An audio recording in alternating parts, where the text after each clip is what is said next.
Salut, ici Maps! En 2021, j'avais fait un concept vidéo un petit peu loufoque où je lisais trois autoristes qui se prénomment Marie-Pierre. Et c'était super important que le Marie-Pierre soit écrit exactement comme le mien, donc P-I-E-R. À l'époque, je me suis rendu compte que ça avait été trois super bonnes lectures. J'avais découvert des autrices que je ne connaissais pas, j'avais découvert des plumes que j'aimais vraiment beaucoup, et ça avait été au final une super bonne expérience. Donc, aujourd'hui, 2024, je me suis dit pourquoi ne pas réessayer cette expérience-là, refaire un concept avec des marpières. Par contre, une des premières choses qui a été un obstacle dans ce désir de lire des marpières, c'est que c'est vraiment un prénom générationnel. Il n'y a pas, v'là 100 ans, des tonnes de marpières, puis il n'y a pas aujourd'hui des bébés marpières tant que ça.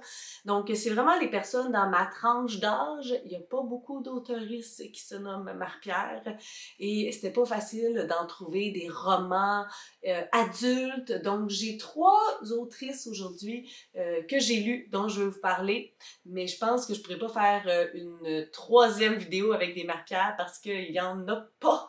Il y en a pas. Et il a fallu que je fasse des petites concessions quand même sur le choix de mon genre littéraire ici, parce que je vous avouerai que ça va un petit peu dans tous les sens. La première que j'ai lue, c'est Marie-Pierre Labrec. Elle a écrit Tous les monstres naissent égaux. C'est un roman en vers. Donc, on est dans de la poésie. On est par contre dans des sujets très lourds. J'avais déjà mentionné que ça pourrait ressembler un petit peu à ce que fait Marie-Pierre Lafontaine avec Chienne, puis définitivement, on est dans ces sujets-là. Donc, à l'intérieur de ce livre-là, on va suivre une protagoniste qui a été abandonnée par sa mère et qui a vécu de la violence par son beau-père et éventuellement qui a été abandonnée par celui-là aussi. Il l'a placée en famille d'accueil. Elles ont donc fait de multiples familles d'accueil et comme il y a des traumatismes par rapport à ça. On suit une protagoniste qui a vécu de la violence et on voit que la violence engendre la violence et que en tant qu'adulte, il y a plein de situations, il y a plein de choses auxquelles elle ne veut pas être confrontée ou elle ne veut pas vivre ces choses-là parce qu'elle a vécu de la violence dans son enfance. Et donc, sa réaction à ça, c'est pas l'amour, c'est pas l'affection, c'est, encore une fois, d'y aller par la violence, même si elle sait que c'est pas des choses qu'elle a aimées, mais c'est vraiment un cycle qu'elle ne peut s'empêcher de répéter. C'est quand même assez fleuri à certains moments comme écriture, donc on est dans les belles métaphores, dans les belles écritures, dans les belles images, mais on réussit quand même à avoir un portrait assez global de ce dont il est question, puis on comprend c'est qui la protagoniste, on comprend son histoire et tout ça, et ce qu'elle désire faire, ce qu'elle désire nous dire au travers de ce livre-là. Donc, c'est ça. Ce sont des sujets difficiles. C'est quand même une écriture assez rude aussi, malgré les images fleuries, comme les propos sont pas évidents, sont chargés émotionnellement. Au final, j'ai apprécié. C'est sûr que j'apprécie davantage les ouvrages où je comprends le tout, où toutes les images me sont abordables et accessibles. Et ici, on était quand même un petit peu plus dans l'abstrait à certains moments. Mais j'ai apprécié le moment que j'ai vécu à lire ce livre-là. J'ai lu comme deuxième Marie-Pierre Favreau-Chalifour avec Chère piscine. Encore une fois, c'est un premier roman. L'autre aussi, c'était un premier livre. Ce sont trois premières publications des trois Marie-Pierre que j'ai lues. Et je pense que c'était la même chose aussi pour la première vidéo. Et ils n'ont pas d'autre chose après. Donc, il y a quelque chose avec les Marie-Pierre. On n'est définitivement pas des autoristes. Ici, on est ailleurs. On est dans un roman thriller psychologique. On va suivre Philippa. Son conjoint s'est suicidé en se noyant dans une piscine.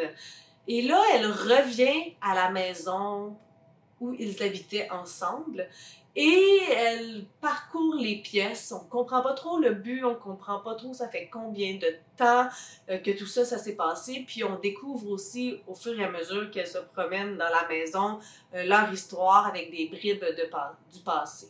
Mais pendant qu'elle se promène, elle va sentir une présence et il y a quelqu'un qui est là. Donc il va y avoir cet élément déclencheur, puis on va aller à quelque part avec tout ça. C'est un roman tellement étrange. Pendant que je le lisais, là, je me disais, il y a plein de potentiel. Il y a plein de bonnes idées, mais il y a définitivement un travail de maison d'édition, d'éditeur qui n'a pas été fait, de s'asseoir avec l'auteuriste, puis de dire, OK, qu'est-ce que tu veux dire avec ce roman-là? Où est-ce que tu veux aller exactement? Parce que là, on dirait que ça pitch de partout, puis à la fin, il y a comme rien de conclu. J'avais l'impression de ne pas avoir les outils pour comprendre ce roman-là. Je lisais des affaires puis j'étais comme OK, mais ça, c'est qui cette personne-là? OK, mais pourquoi ce comportement-là? OK, mais pourquoi ça? Puis à la fin, on reste vraiment sans réponse et c'est ultra insatisfaisant.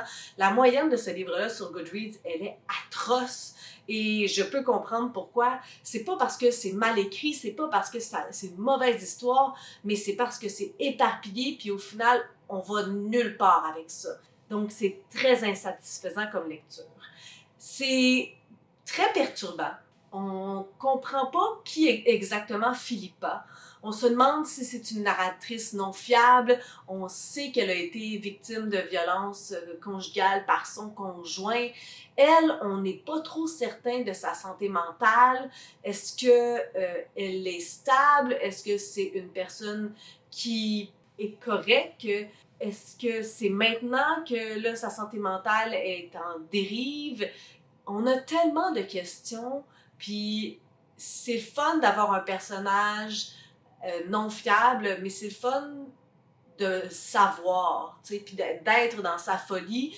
Mais là, c'était vraiment une zone très, très floue. On sait qu'elle a vécu des affaires, on sait qui lui a fait vivre des affaires, mais c'est comme pas assez pour justifier tout ce qui se passe là, les comportements perturbés et perturbants. Et la violence, c'est un ouvrage ultra violent et la violence inexpliquée et inexplicable. Et avec l'autre personnage qui va entrer en scène, ce personnage-là aussi va prendre une grande importance. Puis là, j'avais comme des hypothèses de qui ça pouvait être.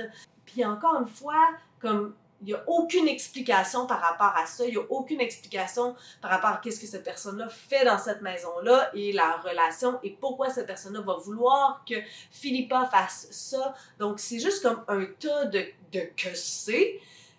Et c'est le fun à lire dans le sens qu'il y a cet aspect thriller et cet aspect psychologique. On dirait qu'on ressent l'urgence de tourner les pages. Puis, tu sais, je tournais puis j'étais comme, je comprends pas partout, là, ça s'en va où? Mais comme j'avais quand même envie de le savoir, mais à la fin, c'est juste comme un gros tu sais, une grosse déception.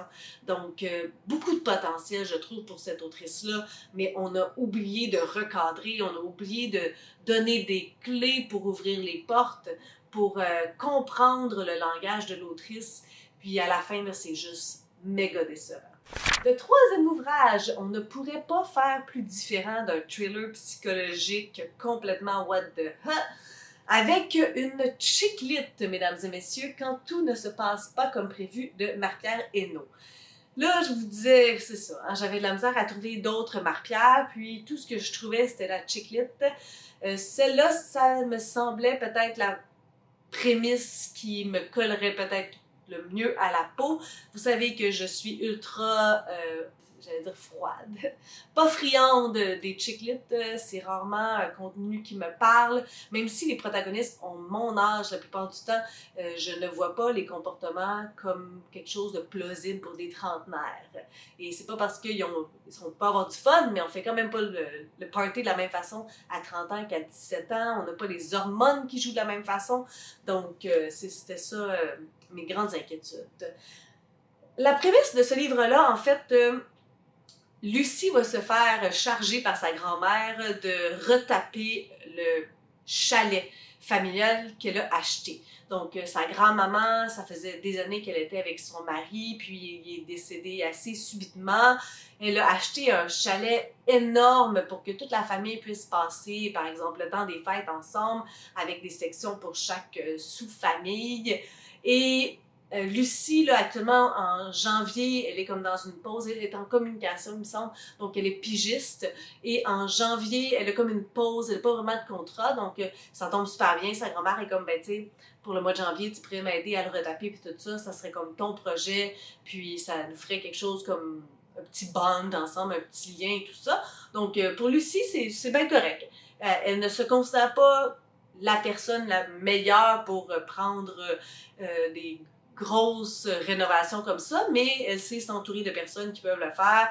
Puis, ben, la grand-maman a dit, tu sais, il y a un budget pour tout ça, mais j'ai confiance en ton œil puis en ta décoration. Fait que, tu sais, c'est ça. Qui dit chiclit dit romance, dit intérêt amoureux. Donc, on va rencontrer l'intérêt amoureux qui est le voisin qui veut juste l'aider à faire les rénovations nécessaires pour le chalet. Qu'est-ce que j'ai pensé de ce roman-là? Au début, j'avais beaucoup d'appréhension. On dirait que je partais avec des attentes à -1000. Tu sais, je me disais, mon Dieu, je vais détester, ça va être horrible, qu'est-ce qui va se passer? Ça va être comme de la torture à lire ça. Puis, malgré que c'était pas parfait, il y a quand même plusieurs petites réflexions au départ. Là, Lucie est à Noël là, avec ses tantes, puis là, tout le monde dit « Ah, t'as pas un petit chum cette année? » Puis là, elle fait comme la réflexion de comme « Ben non, je suis toute seule, puis je suis de même, puis c'est correct, puis peut-être qu'un jour, mais là, pour l'instant, c'est juste moi. » Puis je trouvais que les réflexions étaient mieux que ce à quoi je m'attendais. Peut-être pas à 100%, dans le sens que j'aurais aimé un discours de « Ben, tu sais, je suis toute seule, puis je suis heureuse d'être toute seule. S'il y a quelqu'un qui, un jour, entre dans ma vie, ben ça va être, tu sais, une belle complémentarité. Mais on n'était pas tout à fait là, mais on n'était pas si loin. Tu sais, on n'était pas dans des trucs ultra clichés, dégueulasses, préjugés de comme je suis tellement malheureuse parce que je suis toute seule, puis oui, c'est ça, je suis toute seule, c'est la fin du monde. Donc, on n'était pas dans l'over-dramatique, on n'était pas dans des gros préjugés, stéréotypes de la fille toute seule et malheureuse. Donc ça, tu sais, quand même, c'était pas si mal. Ça a comme mieux commencé que ce à quoi je m'attendais. Puis la prémisse, tu sais, je la trouvais pas trop grossière non plus.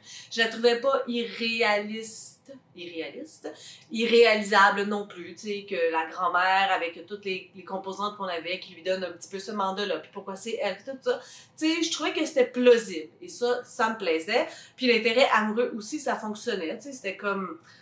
C'était logique, il est là, il est fin, il veut aider, il est en arrêt de travail pour un certain temps, on connaît pas son histoire, mais tu sais, ça fait partie des spoils qu'on va avoir à la fin, des révélations.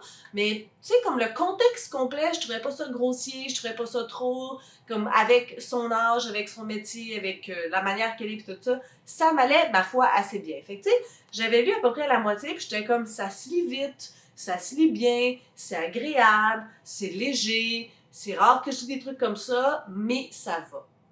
Rendu à peu près là, autour de 200 pages. J'avais pas encore dépassé le 200 pages. Je commençais à trouver ça un petit peu tannant. Je commençais à trouver ça un petit peu long. Puis pourquoi c'est long? C'est principalement à cause de notre protagoniste principale, Lucie. Elle est, ma foi, un boulet. Elle est lourde de chez lourde, Lucie.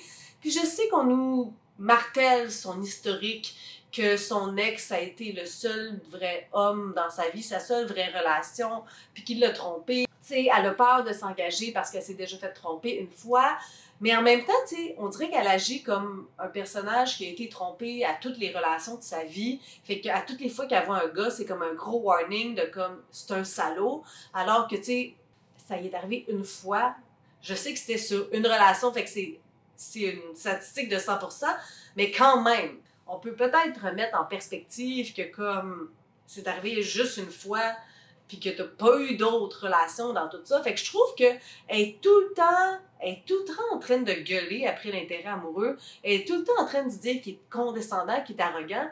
Puis comme je trouvais pas qu'il l'était. Je trouve qu'il était juste sweet, qu'il voulait l'aider, qu'il était fin, puis qu'il voyait que comme elle avait pas toutes les habiletés nécessaires pour rénover ce chalet-là, je trouvais que c'est elle qui était lourde, puis que lui, il était juste vraiment fin, vraiment correct. Elle était tout le temps en train de lui sauter dans la face, d'y gueuler, d'y dire qu'elle avait pas besoin de son aide, alors que foncièrement, elle en avait besoin, mais qu'elle voulait faire sa femme indépendante qui est capable, mais elle n'est pas femme indépendante qui est capable, tu sais. Fait que comme, on peut se la jouer Superwoman si on est capable de faire ce qu'on dit qu'on va faire, mais là, tu joues à la Superwoman qui, dans le fond, est une princesse qui a besoin d'être délivrée, tu sais.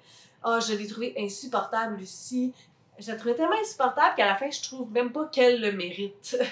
Comme, elle a été tellement exécrable avec lui tout le long qu'il voulait l'aider que j'étais comme, non, non, non, non, non. Puis comme la crise du 80%, c'est un exemple parfait de qui elle est puis de comment elle est.